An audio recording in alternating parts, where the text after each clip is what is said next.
Halo semuanya, balik lagi di channel Papan Tulis. Jadi di video kali ini kita akan membahas salah satu materi UTBK yang mirip dengan pengetahuan kuantitatif, yaitu penalaran matematika.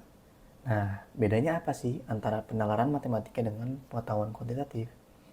Gampangnya kalau misalkan penalaran matematika itu lebih kepada analisis soal cerita.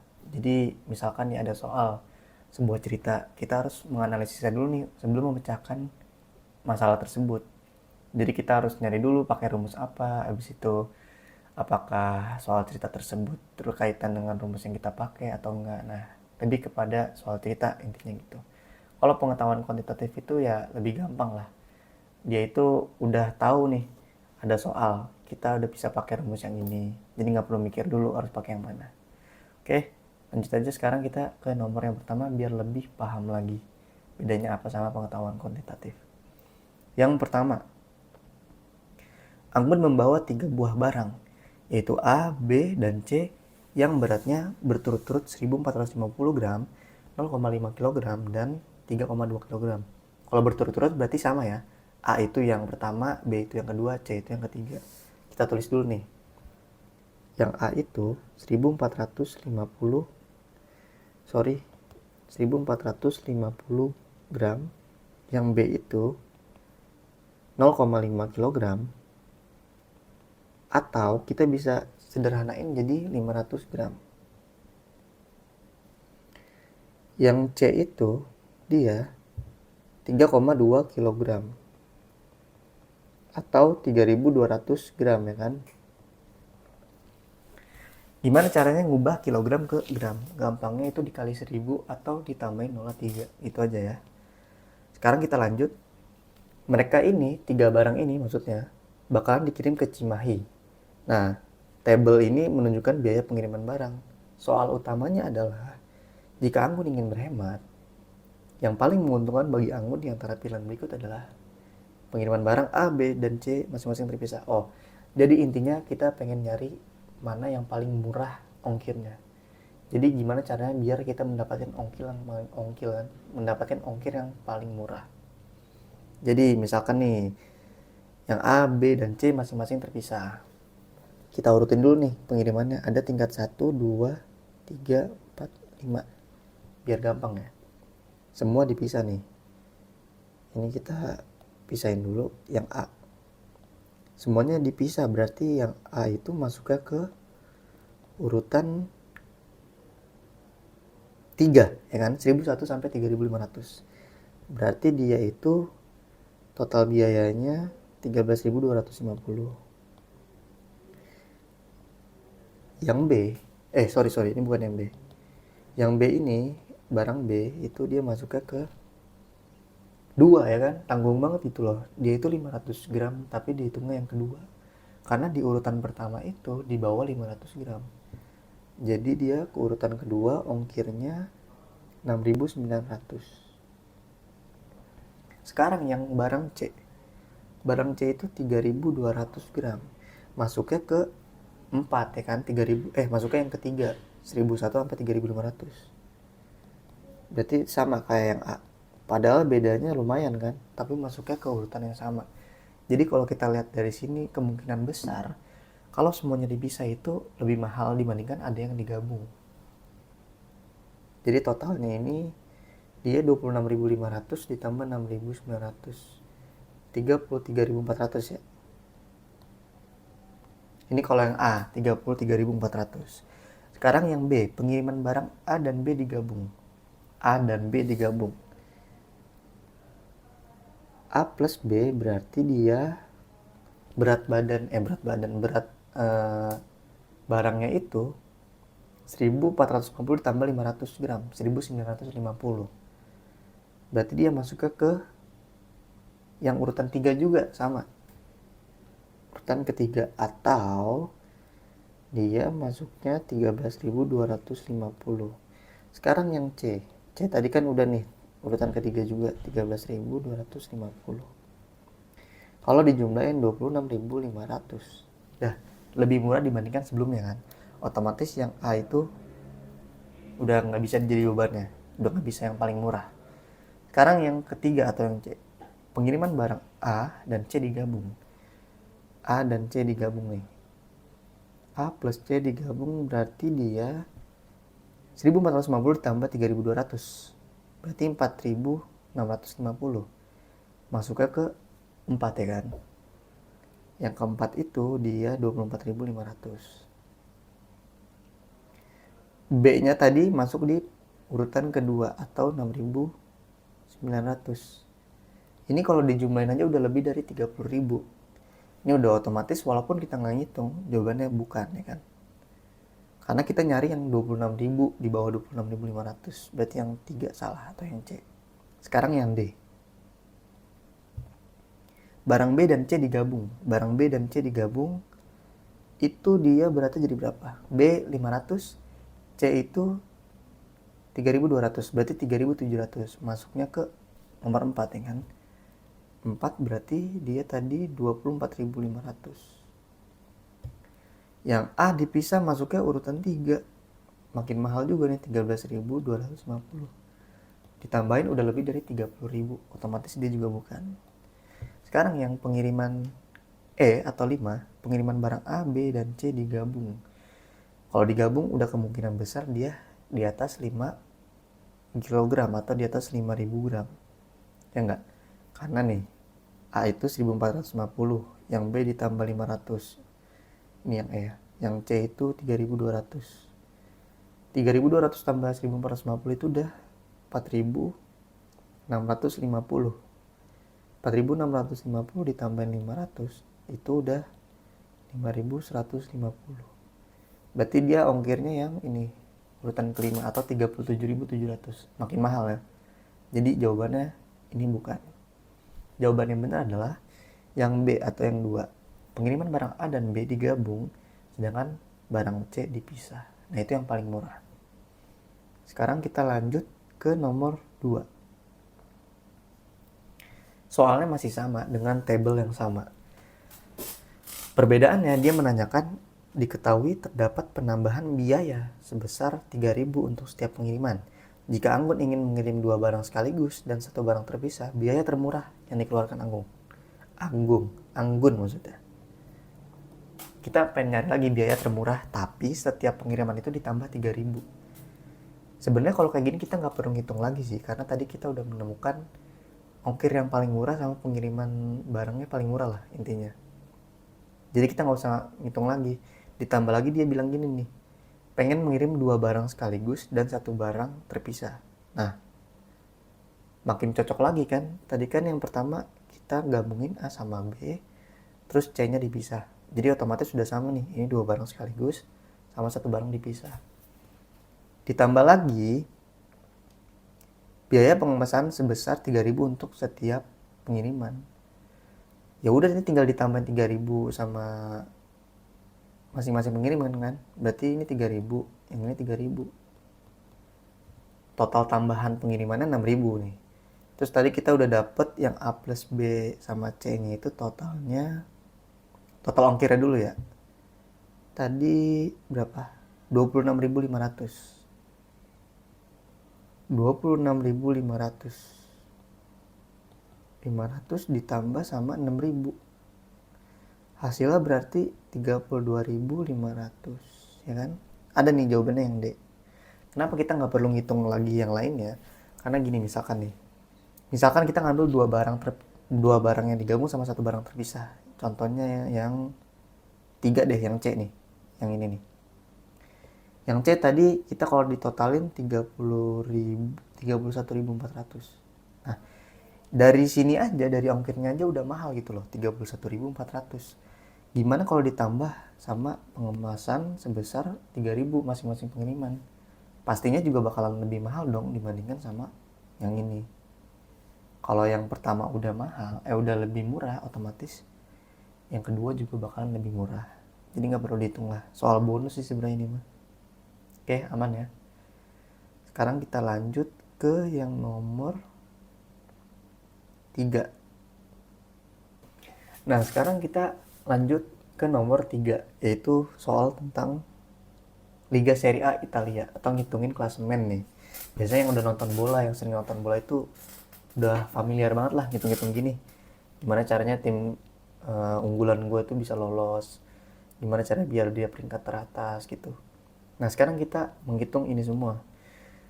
Soal yang pertama itu untuk yang Liga Klasmen ini, banyaknya pertandingan di Liga Serie A Italia adalah berapa pertandingan gitu. Ditanyanya total pertandingan yang ada di Liga Serie A itu ada berapa. Kita harus baca dulu nih clue-clue yang diberikan di soalnya. Berikut ini adalah tabel klasemen sementara 5 klub teratas Liga Serie A. Jadi yang dikasih lihat tuh cuma 5 klub teratas gitu. Tahun 2022, setiap klub melakukan tepat 2 pertandingan dengan setiap tim lain di mana terdapat 20 klub yang bermain di Liga Serie A. Jadi gini, kita udah nemu semua clue-nya. 20 tim, ada total 20 tim di Liga Serie A ini. Dan setiap timnya main 2 kali dengan tim yang sama. Jadi misalkan gini, biar contoh enaknya, kita misalkan Napoli nih. Napoli itu melawan AC Milan nih, AC Milan nih. Kan dia baru sekali. Di sini disebutinnya satu tim bermain dengan tim yang sama tepat 2 kali. Berarti dia ngelawan AC Milan tuh 2 kali. Anggaplah ini home away lah sebutannya ya. Ini home away. Nah, jadi Napoli ngelawan AC Milan 2 kali. Begitu pula sebaliknya, AC Milan melawan Napoli 2 kali. Sekarang Napoli itu kan timnya baru kita hitung 1 nih. Sedangkan ada 20 tim. Berarti Napoli itu bisa melawan 19 tim yang berbeda ya kan. Misalkan Napoli melawan AC Milan itu kan tim yang pertama. Tim yang kedua Napoli melawan Atalanta gitu misalkan. Sorry nih, keubah. Waduh, kegedean. Berarti Napoli melawan Atalanta sebagai home. Habis itu Napoli melawan Atalanta lagi sebagai away, ya kan? Nah, 2 kali. Masih ada lagi sisa timnya, ada 17 lagi ya kan? Ya udah berarti ini tinggal gampangnya gini. Si Napoli kan main lawan 19 tim. Setiap timnya dia ada 2 kali main. Berarti 19 dikali 2 ya kan? 19 dikali 2. Berarti Napoli main 38 pertandingan, ya kan? Itu baru Napoli doang. Gimana Atalanta? Berarti kan Atalanta juga sama ngelawan 19 tim dan masing-masing tim 2 kali. Begitu pula dengan AC Milan, Roma, Lazio. Ya berarti tinggal kita kaliin 20 ya kan? Karena total timnya ada 20. Berarti 38 pertandingan dikali 20. Hasilnya 760 pertandingan. Ada nggak 760 pertandingan? Ada, yang E. Tapi apakah itu jawabannya? Sebenarnya jawabannya itu bukan 760. Kenapa? Karena kita menghitungnya tuh secara keseluruhan gitu loh. Napoli ngelawan AC Milan 2 kali, terus AC Milan ngelawan Napoli 2 kali, itu dihitung jadi 4 pertandingan. Sebenarnya itu kan beda gitu loh. Sama maksudnya, Napoli nih. Napoli ngelawan AC Milan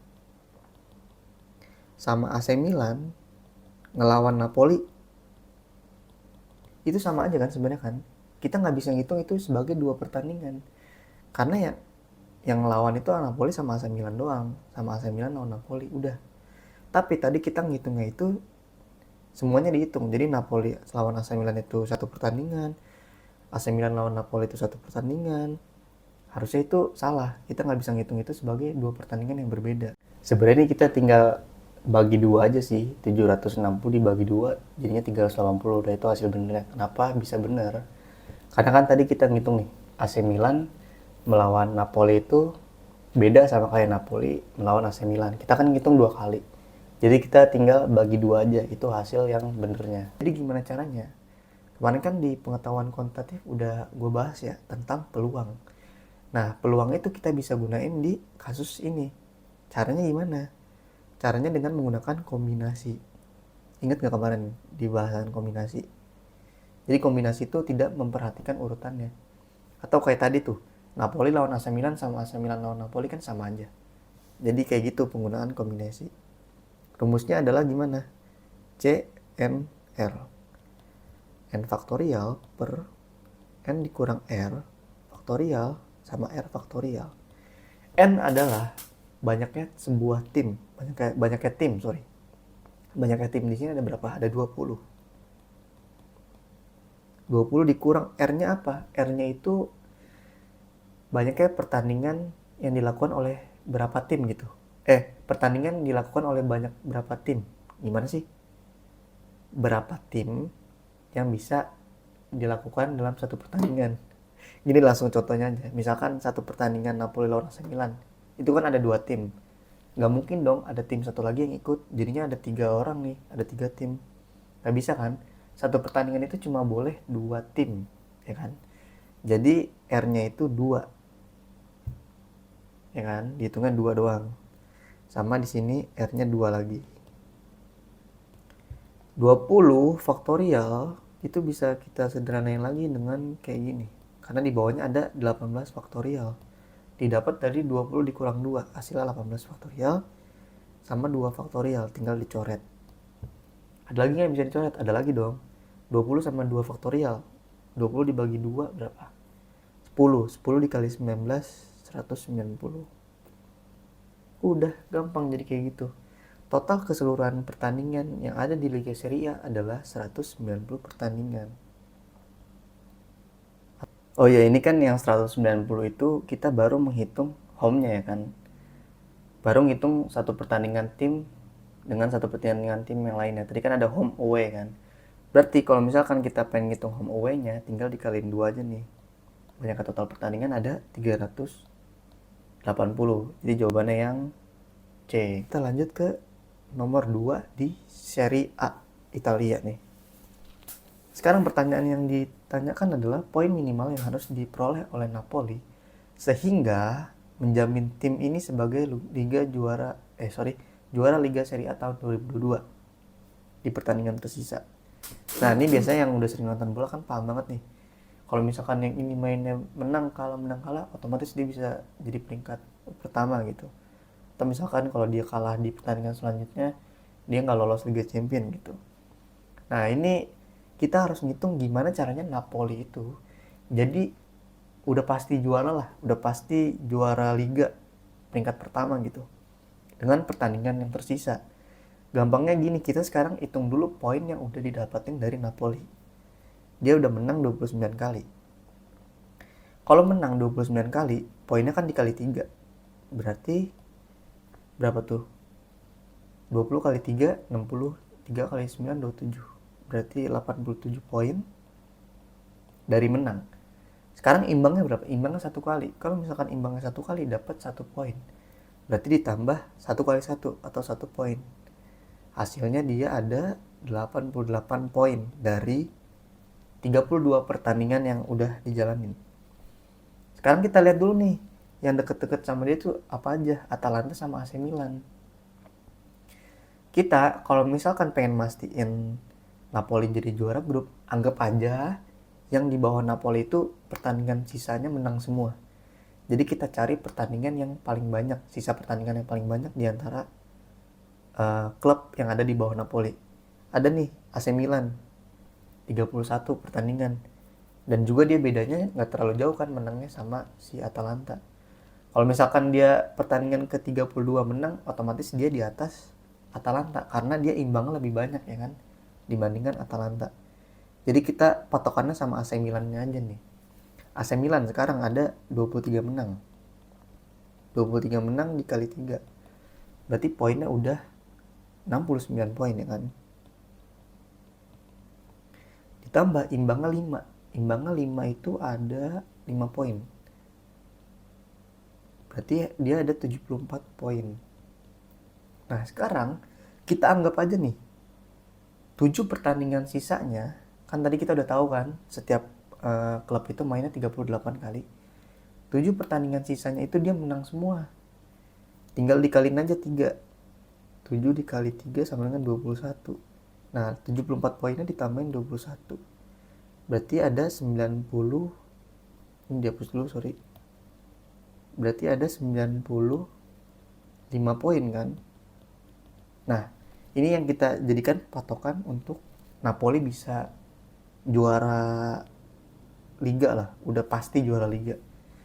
Dia harus mendapatkan poin di atas 95. Berapa poin lagi yang dibutuhin?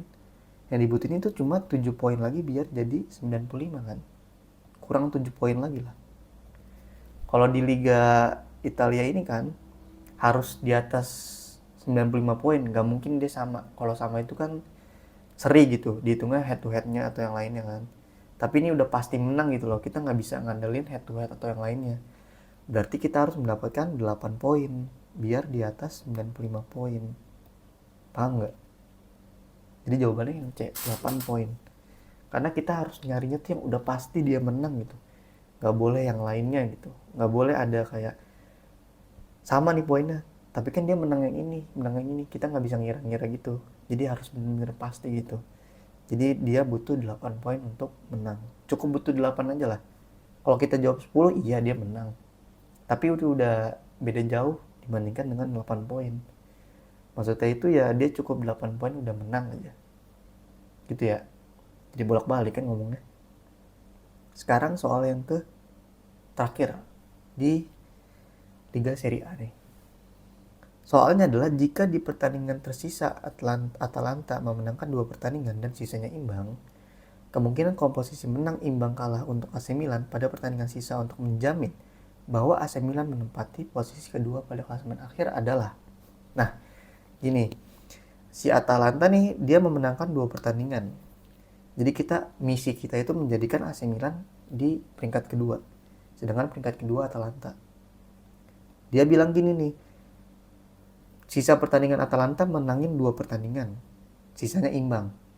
Atalanta udah main 32, berarti sisanya ada 6 pertandingan. Karena kan 38 dikurang 32 itu hasil 6. Nah, dari 6 pertandingan ini dia menang 2 kali. 2 menang. Kalah sisanya, berarti kalahnya 4 kali. Seri. Seri imbang. Serinya 4 kali.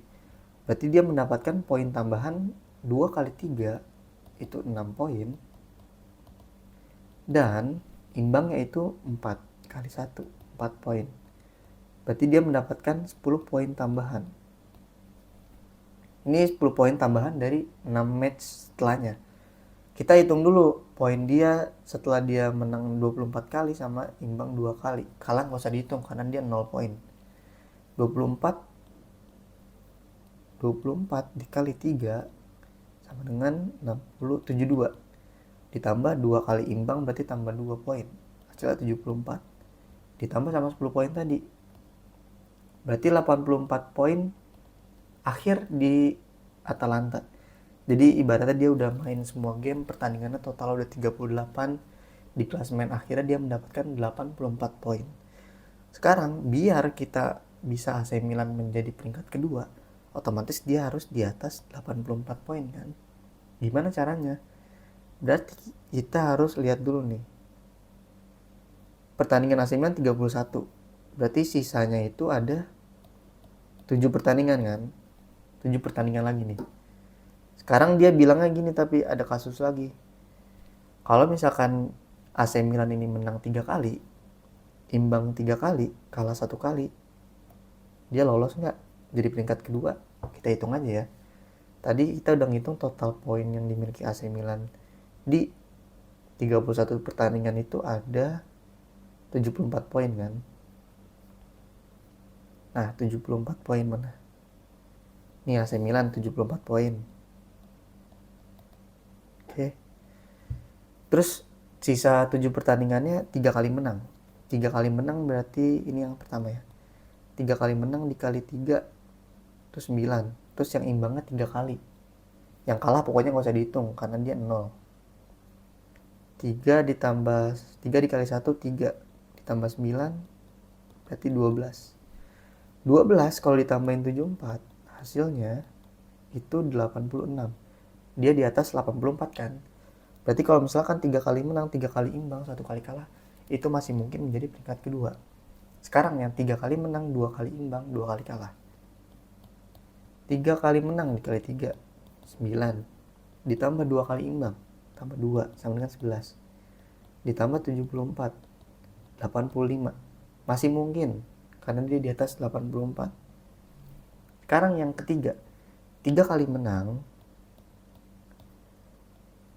3 kali 3 poin berarti 9, ditambah 4 kali seri, ditambah 4 kali 1, 4. Hasilnya 13, ditambah 74, sama dengan 87.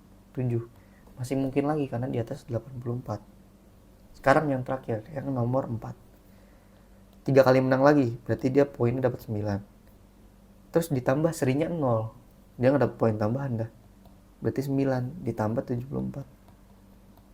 Hasilnya adalah 83. Nah ini kan di bawah 84. Berarti otomatis dia nggak bakalan mungkin di atasnya Atalanta. Berarti dia nggak bakalan naik klasemen gitu, naik peringkatnya. Otomatis yang keempat ini nggak dapet. Jadi yang bener cuma 1, 2, dan 3. Jawabannya adalah yang A. 1, 2, dan 3 yang benar. Jadi sebenarnya segitu aja dulu dari video papan tulis pendengaran matematika yang pertama nih. Semoga kedepannya makin lebih sering lagi upload dan makin sering lagi untuk bisa ya itulah lebih upload lagi. Jadi sekian dari video papan tulis, sampai jumpa di video papan tulis